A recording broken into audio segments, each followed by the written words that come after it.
3, 2, 1 start. सभापति महोदय, इस सदन में मैं एक महत्वपूर्ण विषय पर चर्चा करना चाहता हूँ। मेरे सब माननीय सदस्य इस बात से अच्छी तरह से परिचित हैं कि आज देश की सामान्य स्थिति ठीक नहीं है। देश में बेकारी दिन प्रतिदिन बढ़ती जा रही है और इसको रोकने के लिए सरकार की ओर से कोई ठोस कदम अभी तक नहीं उठाए गए हैं। वैसे भी सरकार के सामने इस अवसर पर कई समस्याएं हैं, जिस कारण वह बेकारी को दूर करने के कार्य पर कोई ध्यान नहीं दे पा रही है।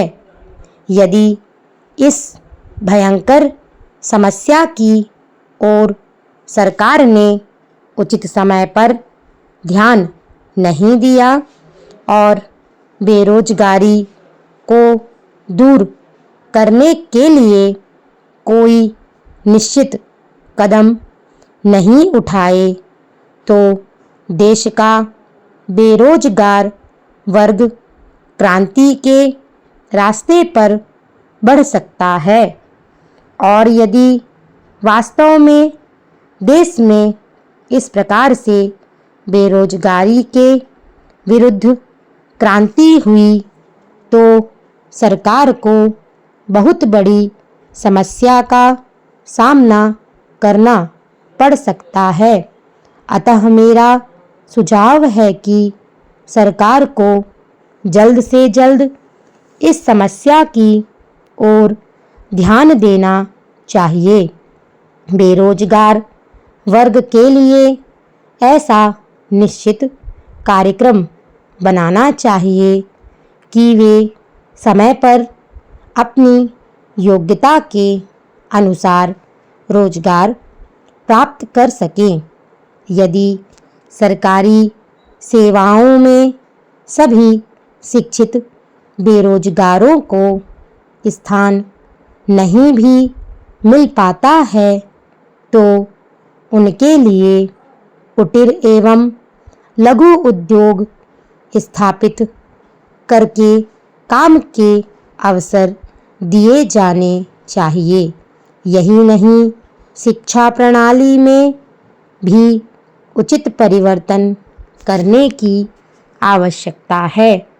भारत जैसे देश में ऐसी शिक्षा दी जानी चाहिए ताकि युवा वर्ग कुटीर उद्योगों और लघु उद्योगों की ओर रुचि रखें और तकनीकी काम में भाग लेकर बेरोजगारी को दूर करने के साथ साथ देश को खुशहाल बनाने में भी अपना योगदान दे सकें।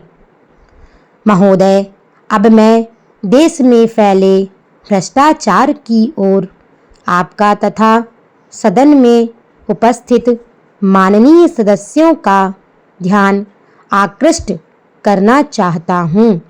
आप सभी सदस्यों को मालूम ही है कि आवश्यक वस्तुओं के मूल्यों में लगातार वृद्धि होती जा रही है।